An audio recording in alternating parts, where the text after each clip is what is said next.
Welcome to the Unscripted Ohio podcast for Friday, October the 5th. I'm your host, Kyle Lamb. Hoosiers, Buckeyes, coming up on Saturday. Does Indiana have a chance to knock off Ohio State? We will ask host of Crimson Cast from thehoosier.com, Galen Clavio. Also, Mark Givler in with a football recruiting update and basketball recruiting as well with Corey Evans, national basketball analyst for Rivals.com. He will tell us who he thinks Ohio State will land in the 2020 class and other targets you should be aware of, including a pair of top 25 guys. All coming up next on Unscripted Ohio. You are now listening to the Unscripted Ohio podcast, brought to you by Buckeye Grove. For all the latest Buckeyes news, analysis, reaction, and the best Ohio State community on the entire internet, head over to BuckeyeGrove.com or follow us on Twitter at Ohio State Rivals.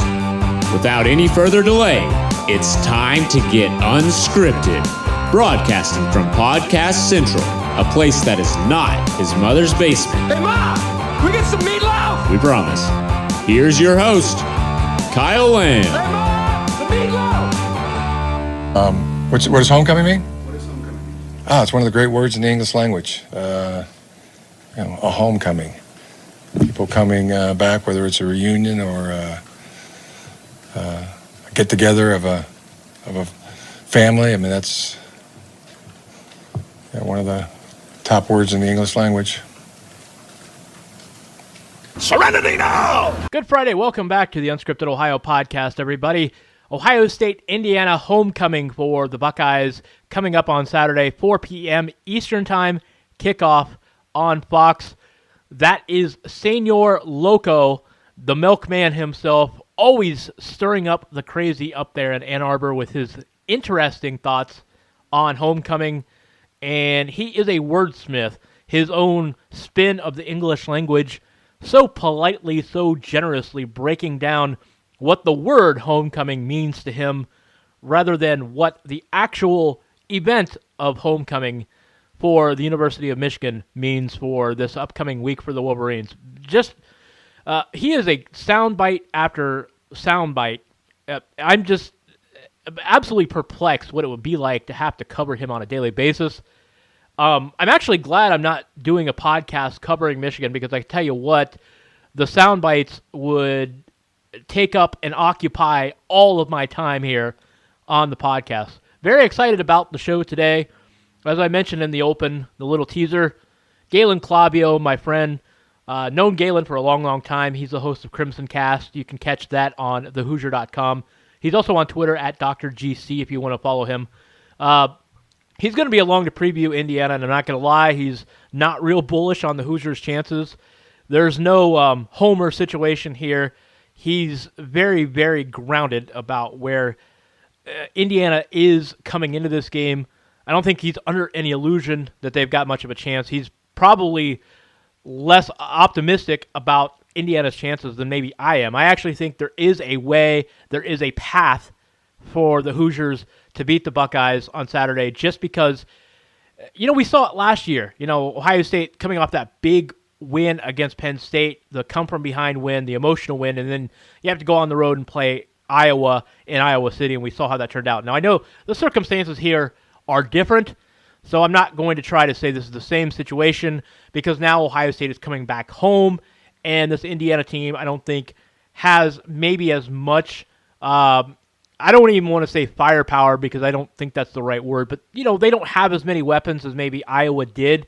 Iowa had some real NFL-type guys on that roster sprinkled about. Indiana's got a good defense.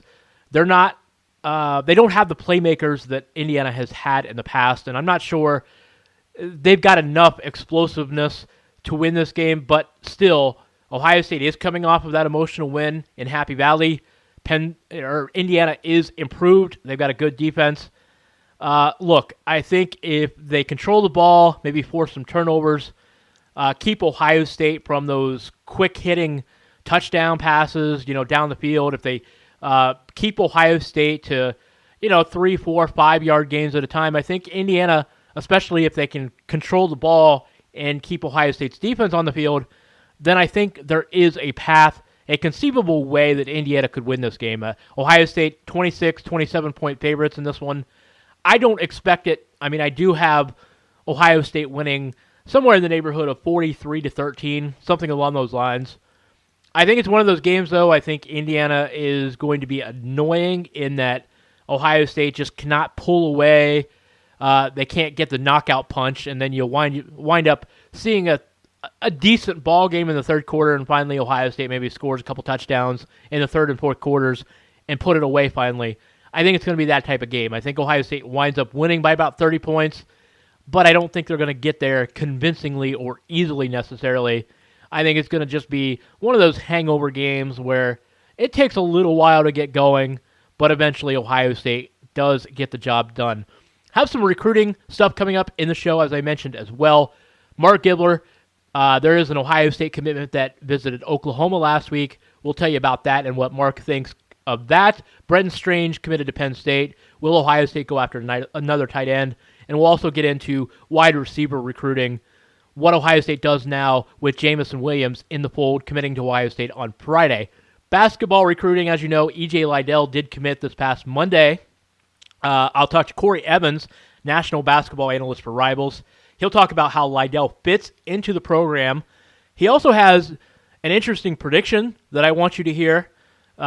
He tells us who he thinks will be committing to Ohio State here in the near future for the 2020 recruiting class. And we get into some other 2020 recruiting, who Ohio State's main targets are. We'll get into all that with Corey Evans here later in the show. One thing I want to talk about here before we preview the Indiana game with Galen. Nick Saban made some comments the other day complaining about the attendance for the student section at University of Alabama Crimson Tide football games. And look, I understand Nick's frustration. I'm not going to attack him for these comments. Basically, he was saying that students aren't entitled to these tickets and they should be coming to games. But by the same token, he's also saying, his team deserves support from the students. And look, support is great, and I'm not saying that Alabama's team probably shouldn't be getting better support. But the thing is, you can't say the students aren't entitled to tickets and then act like your team is entitled to the support that comes with it. It doesn't work that way.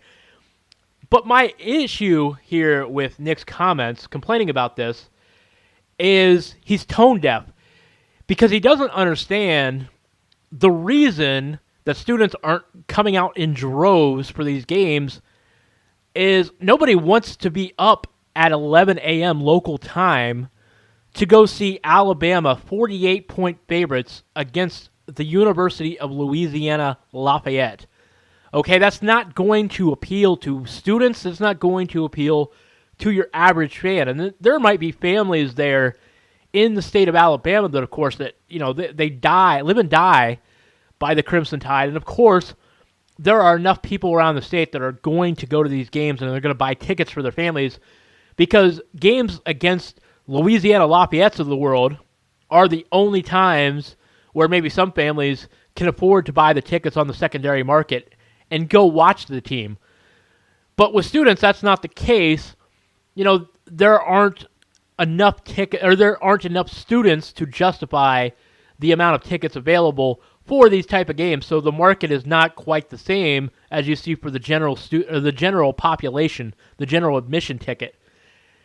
But if I'm a student at the University of Alabama, I'm sorry, but this is the market forces at work here. This is basically the students saying, look, this is a crappy schedule. I'm just not that excited to go see a 50-point blowout against Cupcakes. And Nick, if you got a problem with it, man, schedule better. Look, Nick Saban, lot of success as head coach of the University of Alabama, okay?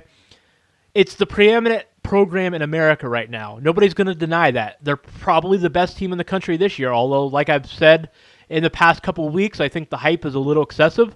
I think we need them to play somebody before we start crowning them champions. But the point is, how do you look yourself in the mirror if you're Nick Saban? Because you got all these titles, and yet you're still scheduling Louisiana Lafayette and Arkansas State. Next year, you got New Mexico State. You've got Charleston Southern. This schedule is a joke, and it's it's really humiliating to look yourself in the mirror if you're Nick Saban and say, I've got all these titles, but yet I'm scheduling FCS opponents. You know, what is that? I'm sorry, but that's it's a joke, okay?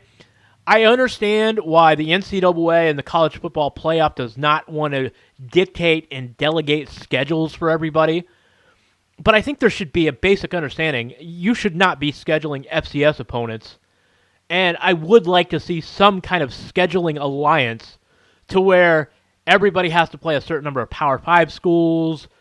Because remember, the Big Ten, for instance, is playing 9 conference games, and not only is Alabama not playing that 9th conference game, but they're playing an FCS opponent. So you're trading out Mercer or Charleston Southern for an Iowa or a Nebraska or a Wisconsin.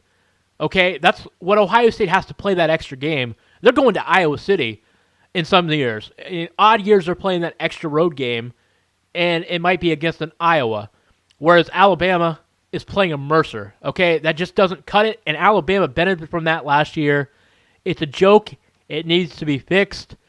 I don't know what the answer is, but we should not be allowing teams like Alabama schedule FCS opponents. That's a terrible scheduling strategy, and it's not a level playing field, especially when we're dictating who gets into the college football playoff. So anyway, it is time now for my man Galen Clavio, host of Crimson Cast on thehoosier.com, longtime friend of mine. Let's preview the Hoosiers with Galen. How you been, man? I've been doing okay. You know, this is always one of my favorite moments of any year is getting a chance to talk IU Ohio State with you. So it's good to be back. So I want to ask you. So Indiana's sitting here at 4-1, and I know, schedule aside, they haven't beaten anybody, but still 4-1 is 4-1. It's in a position now where they're within striking distance of another bowl appearance, and which is a pretty big deal for Indiana. But before the season, we were thinking, the Big Ten might be treacherous, and especially the Big Ten East. And while the East is still stronger than the West, Indiana is in a position now where, because the schedule suddenly doesn't look as daunting, I feel like there's still at least 2 or 3 victories out there that could be had. So what's the expectation with the Indiana fan base with this Hoosier football program right now? It's all over the map, Kyle. A lot of it really is, it's kind of dependent on how you view how the season's gone so far, and there's a split in the fan base on that. There's a section of the fan base, I would say the majority of the fan base, says, hey, this is great. We're 4-1. We looked good against Virginia in a rainstorm, looked good against Ball State, was competitive against Michigan State, and just beat Rutgers, and you only need 2 more wins to get to bowl eligibility. And the schedule, as you mentioned, there are games that you can win on it. There's another faction of the fan base which is a little more concerned. They look at the 4 wins and say, well, those were the 4 easiest games on the schedule, the 4 games that IU absolutely had to win, and they haven't really shown that much against Big Ten competition that would make you think that, going into Minnesota or, beating a team like Purdue or Maryland, if they've got their offenses going at full throttle, is something that's within their capacity to do. So I think I kind of fall somewhere in the middle at this point. Certainly the 3 games that IU has remaining against the top of the Big Ten East are very difficult games, starting this week with Ohio State.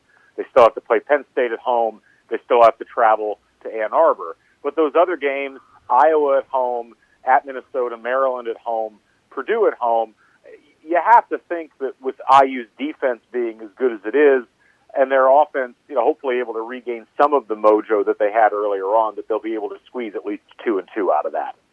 It's kind of interesting because, you and I were talking about this earlier. It wasn't that long ago, especially with Kevin Wilson around, that you could look forward to the Indiana offense being really good every year.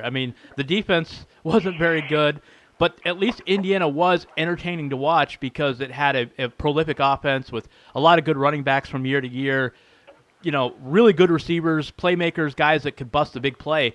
It's not that way anymore this year. Indiana really is going to have to rely on its defense to keep it in games, as the offense has not, had those big playmakers and go for those big plays like they had been.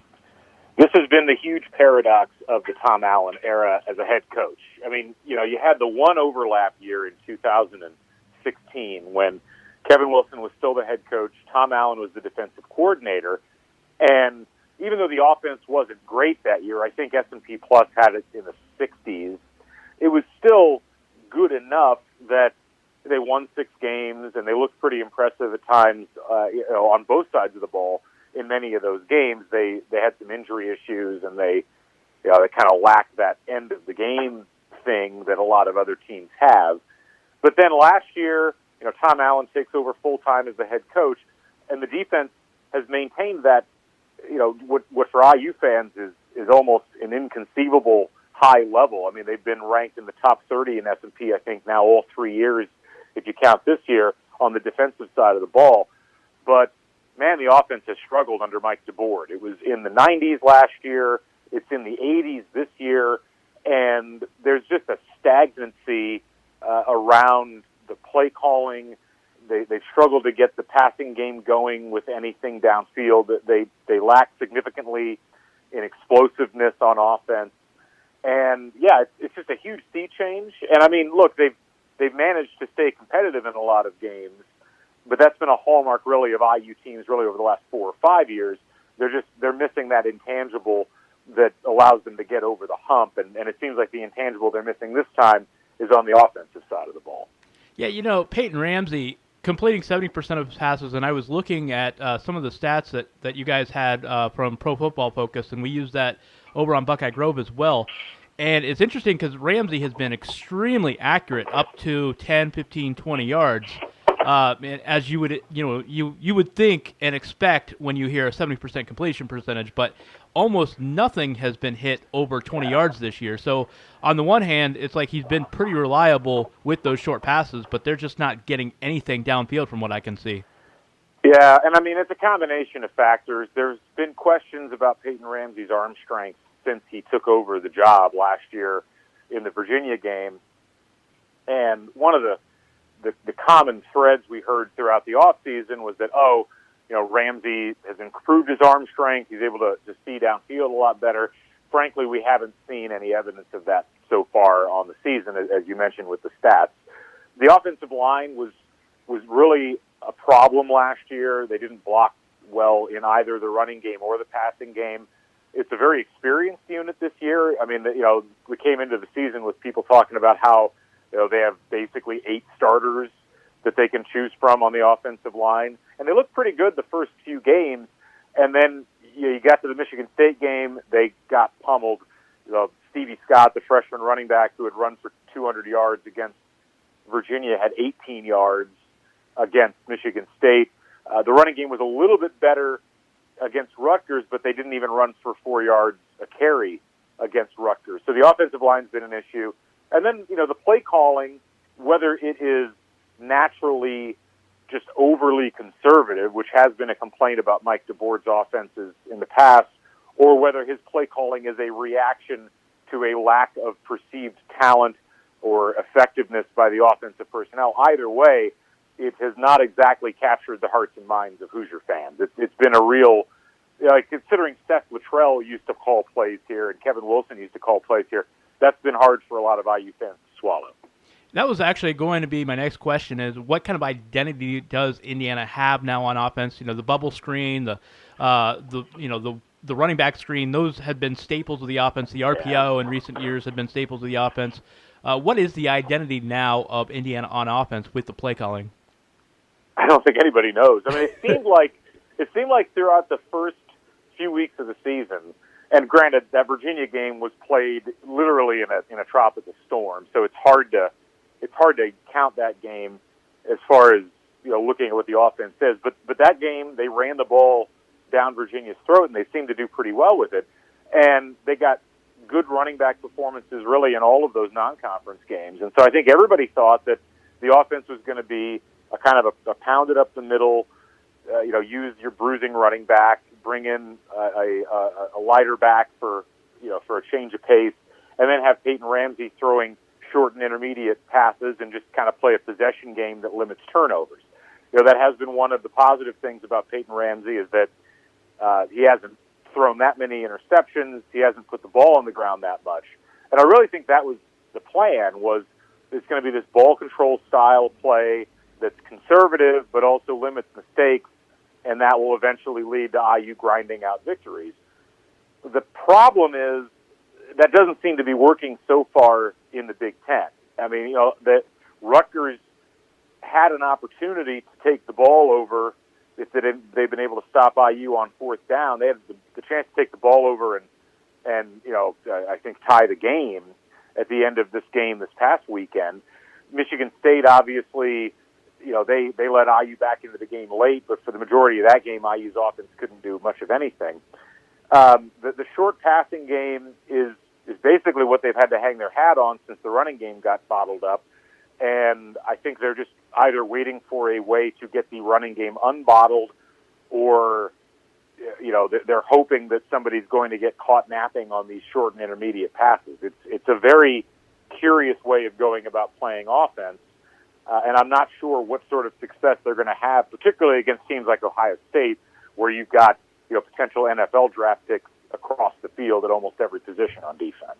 Yeah, and you got a situation where, unlike some of these teams who play zone defense and maybe you can catch guys running open across the middle of the field, it's not as a sure thing when you're playing an aggressive man defense that, they're not going to give you those routes just willingly like some teams might. Right. Defensively, I've been really impressed, Indiana's secondary especially. On defense, Indiana giving up just a little over 5.5 yards per pass attempt, so they really have not been giving up a lot of success in the pass game, especially big plays. Yeah, it's been a really, I'm not going to say a pleasant surprise, because I think everybody expected that the secondary was not only going to be the strength of this IU defense, but was going to be one of the better secondaries in the entire Big Ten. So far, I think they've demonstrated that. They were able to bottle up Michigan State fairly well in the passing game. They didn't let Rutgers get very much going. There was an odd play here and there. But, whether it's Deshaun Riggins or Marcelino Ball or, really a lot of the younger guys have started to step up and really play well. It's a young unit in some places. It's got experience in other places. And overall has really been, I think, the thing that's kept this defense as good as it's been as far as the advanced statistics have gone so far this season. What does Indiana have to do in your mind to keep this a four-quarter game? Indiana, under Kevin Wilson, did a great job of giving Ohio State fits, I think, year in, year out. I know it's a different era, different story with Tom Allen, but what does Indiana have to do if they want to make this a four-quarter game on Saturday?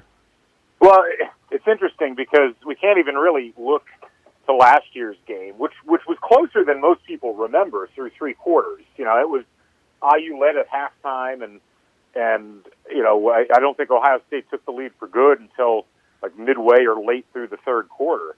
But that Richard Lego was the quarterback in that game. He had over 400 yards passing in that game. You got a great performance out of Sidney Cobbs, who's no longer on the team. He left for the NFL draft at the end of last year. So the calculus is different. I think that any success IU is going to have in this game will have to focus on the offensive line and whether they can block for Stevie Scott or whoever's running the ball, whether they can give Peyton Ramsey some time. And if they can do that, they're going to have to play a possession game. They have not demonstrated any sort of explosiveness in the passing game that would lead me to think that they're going to, be dropping bombs over the Ohio State secondary.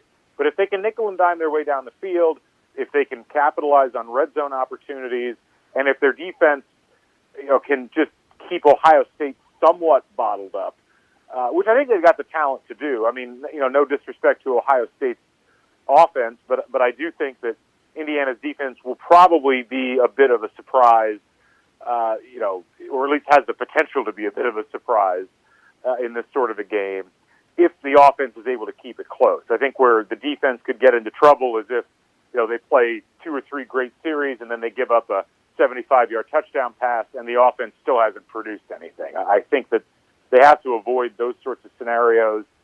And if that's the case, I mean, look, I still think Ohio State will win. I think they'll probably win, pretty handily. But I don't think that this has to be an embarrassment for Indiana by any means. The last time IU won at the Horseshoe was 1988. Is that right? It's been a while, maybe 87.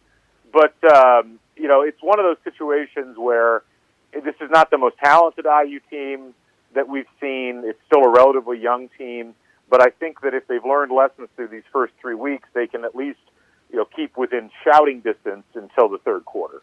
So one final big picture question, regarding the Indiana team this year. What does, in your mind, what does Indiana have to do to keep, fans' attentions the rest of the season before just completely zoning out and turning over to the Romeo Langford era of Indiana basketball? It's tough. I mean, Hoosier hysteria actually already happened. That was this past Saturday. And, it's a constant struggle for IU football because, as soon as basketball starts, that's really when the meat of the Big Ten football schedule is happening, and that is normally when IU swoons. And I think the big thing for them is, don't get blown out on national television. Try to keep it a competitive game against Ohio State. I think they need to come back and they need to win against Iowa on homecoming next weekend. Don't keep games relatively close and win the games that you're supposed to win. I mean, I think as troubling as aspects of IU's gameplay has been over the course of the last couple of weeks, 8 wins are still on the table for this IU team, and even 7 wins would be something that really got people's attention. I think they'd have a good shot at going to, the Gator Bowl or the Pinstripe Bowl or something like that if they got to 7 wins. Tom Allen, his whole spiel last year coming in was this motto of breakthrough. That under Kevin Wilson, IU was kind of close but no enchilada. So now we're going to actually win those games. We're going to, we're going to take advantage of opportunities, and we're going to, push beyond this glass ceiling that, IU, Maryland, and Rutgers kind of seem to be stuck in at the bottom of the Big Ten East. They didn't deliver on that last year. They went 5-7. At 4-1 right now, they have an opportunity to do something, relatively special with the season. And I think really it comes down to that Iowa game and then the 3 other games against non-top level opposition that they have the rest of the way in the conference. You mentioned Indiana's homecoming next week, and I will resist the urge to ask you what homecoming means to you. It would probably not be as good of an answer as we got from Jim Harbaugh, but well, Galen, I appreciate you taking time to preview this game, and of course, we'll touch base again basketball season. I'm sure we'll have some interesting conversations to have about the Big Ten this year. We need to start doing some recruiting battle podcasts, the way that things have been going. I mean, watching Archie Miller and Chris Holtman doing their relative things, it's like we're back in 1979 again. It's awesome. that DJ Carton recruitment was a pretty good one. Holtman got the first battle there, but I have a feeling that's not going to be the last we hear of Archie Miller. Well, I'll look forward to it. It's always good in basketball when both of these teams are at the top of the conference, and football-wise, we'll see how things go. But hopefully IU can knock themselves into the upper half of the division at some point this decade. It should be interesting. Galen Clavio, he is the host of the Crimson Cast podcast. You can catch that on thehoosier.com here on the Rivals Network. Thanks for Galen, and you can also catch him on Twitter at Dr. GC. It's time to go inside Ohio State recruiting and take a peek behind the scenes with Buckeye Grove recruiting guru Mark Gibler and his magical orb of wonderment. They said it couldn't be done, but he's outdone himself once more. Back for another recruiting roundup. That's what I do. I drink and I know things. All right, time to delve into a recruiting update here this week with Mark. We've got some basketball recruiting to talk about with Corey Evans here later in the show, but I did want to touch base, and we do have a few things going on. Mark, you're getting ready to travel. Tell me about your itinerary for this week, what you're heading out to do and to see here on Friday night. Yeah, so I'm flying into Florida here on Thursday. I'll be, I guess, by the time this will be posted, I'll be in Florida. But flying into Florida, I'm going to watch Jacksonville Trinity Christian, two very good class of 2020 defensive backs.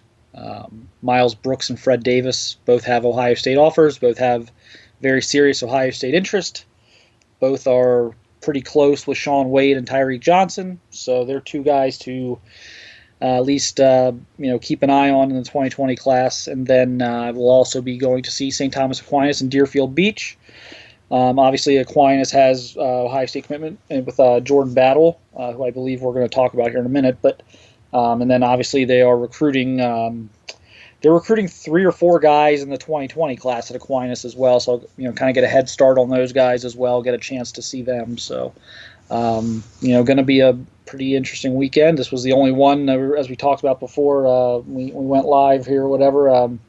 It's the only weekend I could get down there and get 2 games. Just only Friday games only in Florida this year apparently. So this was the one that worked out. So that'll be it'll be interesting. A lot of 2020 action, and then of course Jordan Battle. So I want to go in reverse here quickly. I said on the Friday podcast that Ohio State fans should be awaiting a Jamison Williams commitment in football and an E.J. Liddell commitment on Monday in basketball, and went 2 for 2 on that. Not that it was a big leap to conclusion there for either one, but the one we're talking about, you and I, Jamison Williams, he did commit as expected to the Buckeyes. So if you would kind of tell Ohio State fans who are not real familiar with him what the Buckeyes will be getting with his commitment. Yeah, he's really fast. He's to put it in perspective, the Rivals 5-star challenge over the summer, you got about 100 of the top kids in the nation. So, okay, maybe 25 to 40 of those are linemen or whatever.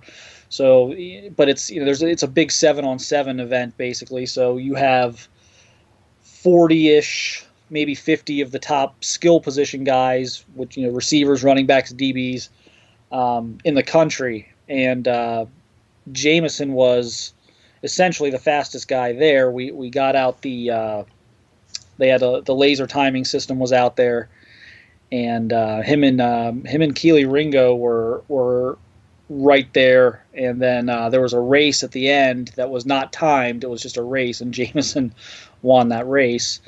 So he, even among fast human beings, he's extra fast.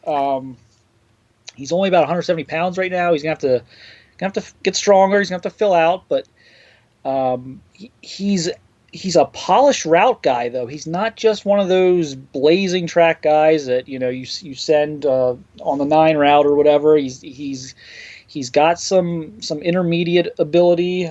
He's long. He's super. He's got a big wingspan. So he can really make some tough catches, even though he's not yet where he needs to be strength wise. So maybe the best thing I can say about him is that from the transition from Zach Smith to Brian Hartline, we saw the chessboard just get tossed, and the pieces scrambled everywhere in terms of their receiver board. I mean, there were guys that looked like they were major priorities when Smith was there that all of a sudden have just completely fallen to the wayside, and there were other guys that it felt like they were slow playing before that they've went in on now. And Jamison is kind of the one constant. Obviously Garrett Wilson committed early, but of the remaining guys, Jamison was the one guy who was a top of the board guy in both situations. So it was unanimous among the coaching staff with Jamison. I want to stay with you on that receiver board. One guy I want to ask you about, and then I want you to, if you would, clear up, who you think the next targets are. I want to ask you about Marcus Washington, who's supposed to be committing later this month. What the situation is with him, and then where you think Ohio State goes with that receiver board. Yeah. So unless something just insane happens here in the next couple weeks, it's not Ohio State. They have not. They've kind of walked away from that one here the last few weeks. And it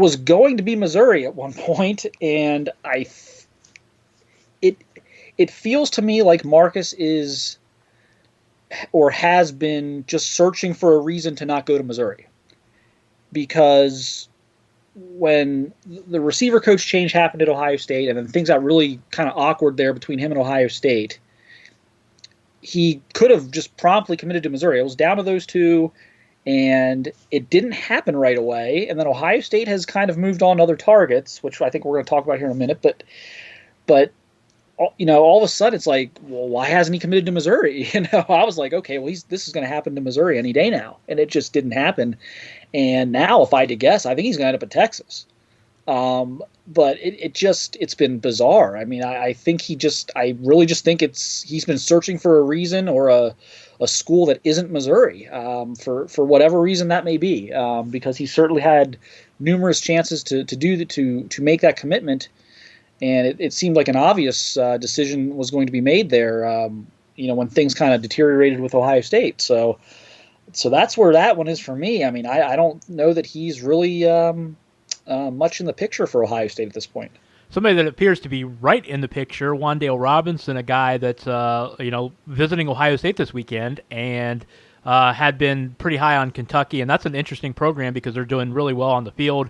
I'm kind of curious where Ohio State sits with Robinson, and if Kentucky has made any headway because of their on-field success here with him. Yeah.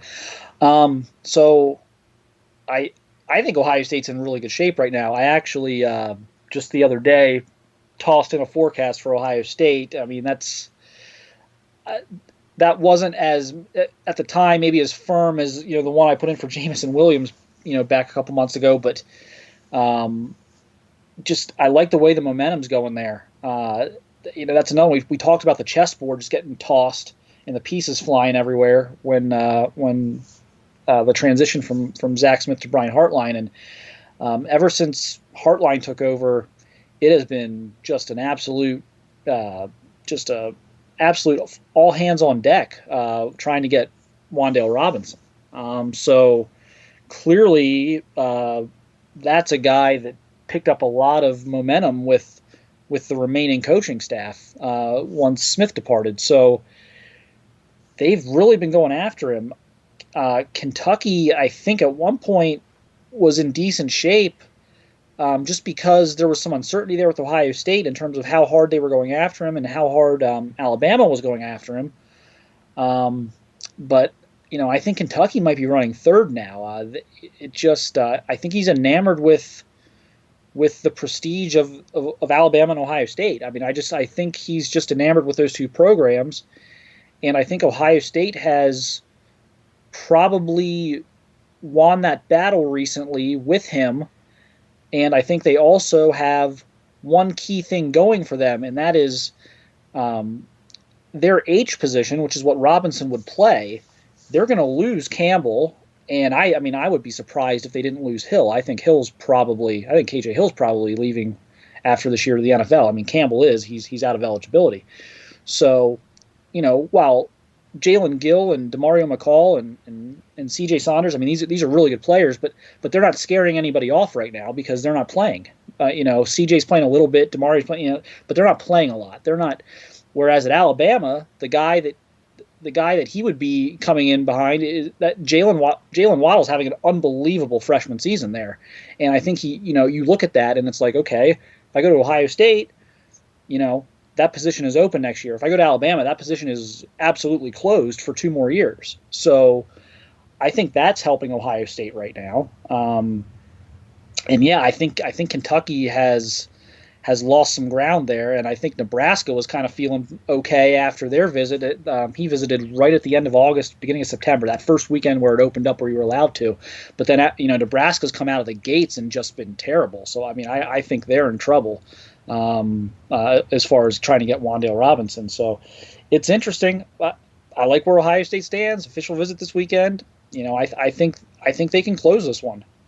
So I want to ask you about Brenton Strange committing to Penn State after his visit last weekend, and I'm not shocked by this. I kind of thought he would end up there, but I am surprised he did it so soon. I thought he would take some more visits. before he pulled the trigger on something like that. So does that surprise you that he pulled the trigger so soon? Because he had been talking about visiting Ohio State and possibly a few other places here in November. Obviously, that's not going to materialize.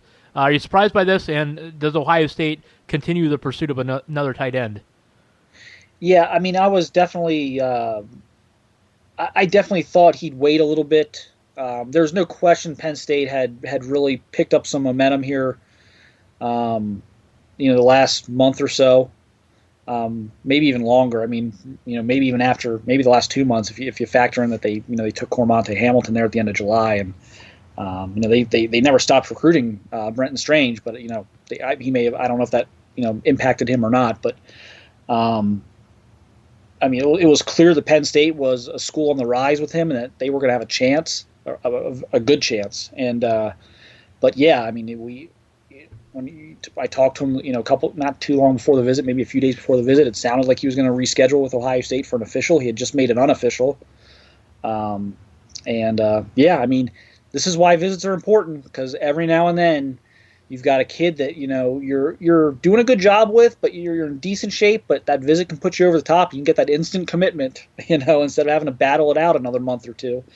So that's why visits at this time of year are so important. But for now, for moving forward, a second tight end I think is possible. I think it's going to be a situation where it's going to have to be a kid they really like. I don't think it's a quota thing, or they have to meet a certain quota. I think it's going to have to be, okay, we're going to actively look for a good tight end. If we don't find one, we don't find one. But if we do, we'll, make the move or whatever, which I think is a little different than maybe offensive line right now, where I think they are taking, in my opinion, at least one to two more offensive linemen, and almost no matter what. I mean, they're going to have to find guys, and that's starting to unfold as well. But yeah, I mean, it's going to be interesting. I posted about Tyler Foster from Pickerington North the other day. I thought he looked really good. I think they should take a look there. But it'll be interesting to see what they turn up here at that position. I saw that video you posted on the Horseshoe Lounge, and I was like just in awe. I'm like, this is quite a highlight video. And then it occurred to me, I'm like, wait a minute, all these plays are from the same game. It's not even a highlight video. So that's a pretty terrifying thing. Yep, Friday. Yeah, I shot that on Friday night. He had a phenomenal game. He's a really good player. I can't believe he's going to the MAC. I mean, I just can't believe he didn't get a Big Ten offer. It kind of blows my mind. That is amazing. If too many more of those videos get out, I mean, there's got to be some teams stopping and saying, wait a minute, what we got to reassess this here. One other OU's probably not too happy with me. Yeah, probably not. That out there. Yeah, you didn't do them a very good service there. One other guy I want to ask you about here before I let you go, Mark. So Jordan Battle, Ohio State commitment, defensive back, did visit Oklahoma this past weekend. And so what's the status on him, and do you think things are okay for right now? Yeah, I mean, all in the right context. I mean,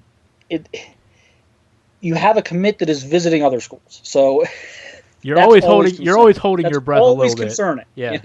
That is always concerning.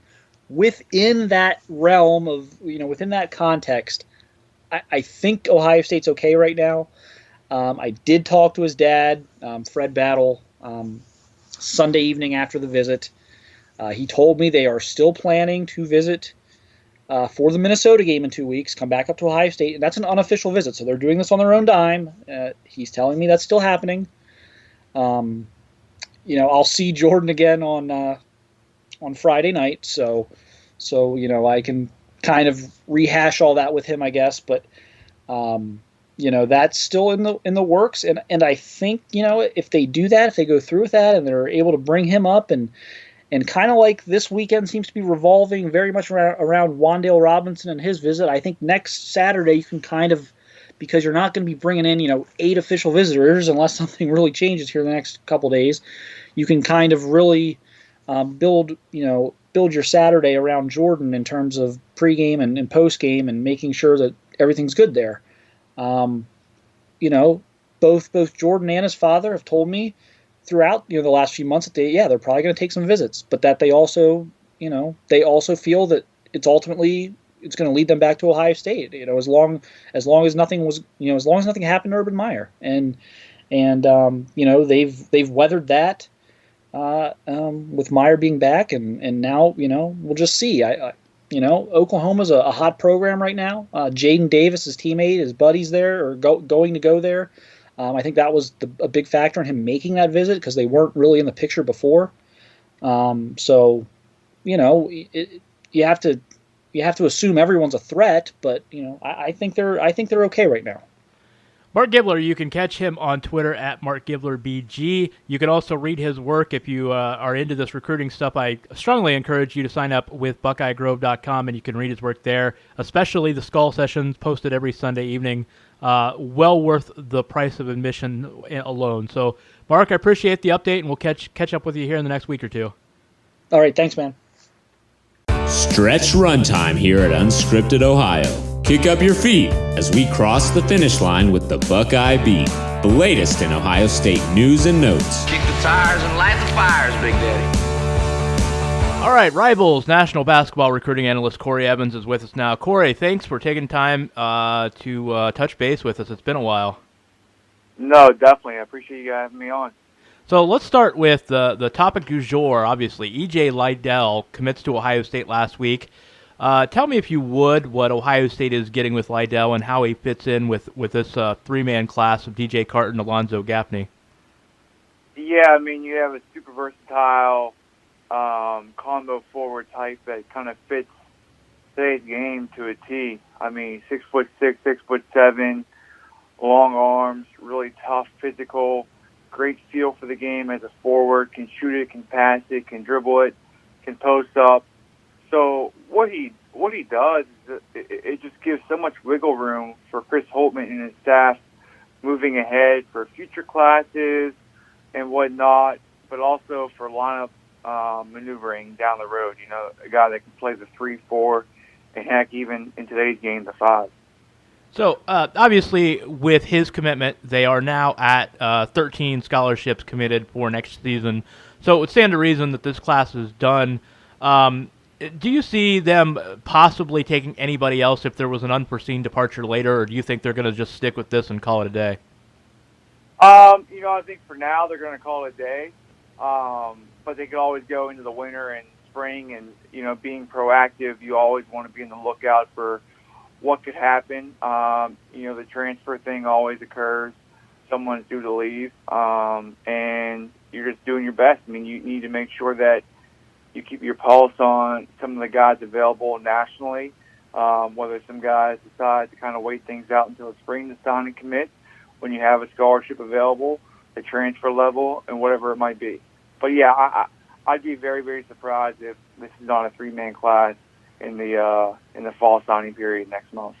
So, Corey, now with this 2019 class most likely done, you mentioned they can, kind of turn their attention completely to the next class, the 2020 class. So I want to start with a guy that just received an offer from Ohio State, Jalen Johnson, number 6 in the Rivals rankings. And if you look at FutureCast right now, everybody, he's 100% in the predictions to Duke right now, and Duke obviously seems to be very, very heavily involved with him. Where is Ohio State with Jalen Johnson in your mind, and can they get into that race? Yeah, I think so. I mean, you can't underestimate what Ohio State can do right now. I mean, this is a new day and age for Ohio State basketball.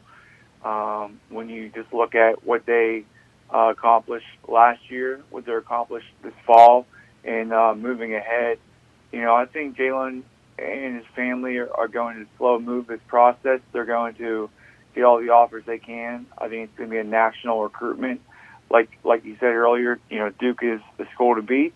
Well, that's just because it's Duke and they offered. I don't think they're the favorite at all. Jalen's a kid from Milwaukee, so he's going to have in-state Wisconsin. He's going to have Marquette, a program that he's actually visiting Friday night. But I think Ohio State will definitely have a chance there for sure. What's the latest with Brandon? They nickname him BJ Boston. From Georgia. I believe he was at Ohio State, if I remember right, like on an unofficial last fall, and then he's planning a scheduled official visit later this fall. What's the latest with him and his recruitment?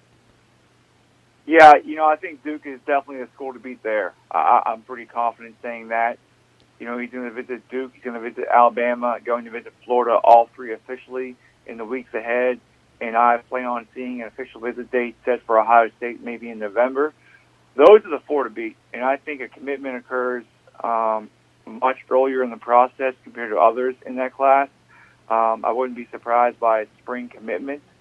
BJ, his parents are both from Pittsburgh, Pennsylvania, so there's a little proximity there, even though he's born and raised in Georgia. But Ohio State's done a great job of recruiting him and investing a lot of time with him early on. So the point guard position is kind of interesting. There, of course, Dominic Penn, son of Scooney, has been in there for a long time now, and they're still looking at him. And Zeb Jackson is down to a final 7. What do you see Ohio State doing with that spot? I think the 2 guys are Zeb Jackson and Ethan Morton. Both of those guys fill a lot of the holes and really do what they're looking for in a multi-positional guy that can play the 1 or 2 because of their size. Zeb a few weeks ago was close to committing, and I think Butler was the one. But Ohio State's done a great job. They got him on campus a few weeks ago. Zeb is actually going to visit Marquette this weekend. Was at Michigan last week, but I'm pretty confident saying that Ohio State is in a great spot there. I think Butler is well. I think Michigan too. But I think Ohio State might get him. But if not, Ethan Morton, another guy, top 60 prospect from Pittsburgh that has been to Ohio State a number of times. I think Indiana's in there pretty heavily, Michigan as well, along with Purdue and Pittsburgh. So I think Ohio State is in a great spot for getting a top-level point guard prospect in 2020. You see Ohio State taking, probably 3 to 4 guys in this class? Yeah, you're going to have Andre Weston leaving, Micah Potter leaving. I think C.J. Walker might leave or might have 2 years left or whatever it might be. I think it's definitely they want to get a wing forward prospect in that class or a big man prospect, but also, as you said, the point guard. That's going to be crucial. And that can be said for any program anymore, right? Like the point guard play is so crucial. So any year expect for a point guard or a 2-guard, combo guard to be high on their list. And one last guy I want to ask you about before I let you go, Corey. In Ohio, Gallipolis, the Zach Loveday is obviously a big man they've had on campus that they like a lot. What's his story and his game like? Yeah, he's kind of like out there, right? I mean, he's from Ohio, quote unquote, but not really. Like he's pretty far out there. So not a lot of people have really seen him much. We're pretty confident in ranking him pretty highly nationally. 6'11", big man, mobile, great size, great hands, can score rather shorter, can step out and shoot the 3-point jump shots. There's a lot of talent there. But, just not a lot of schools have really seen him. But the ones that have, they're all on board with him. So that's why you have Indiana, that's why you have Purdue, that's why you have Xavier, that's why you have Ohio State heavily involved there. And I think those 4 programs will be the ones that kind of have the best shot at him at the end of the day.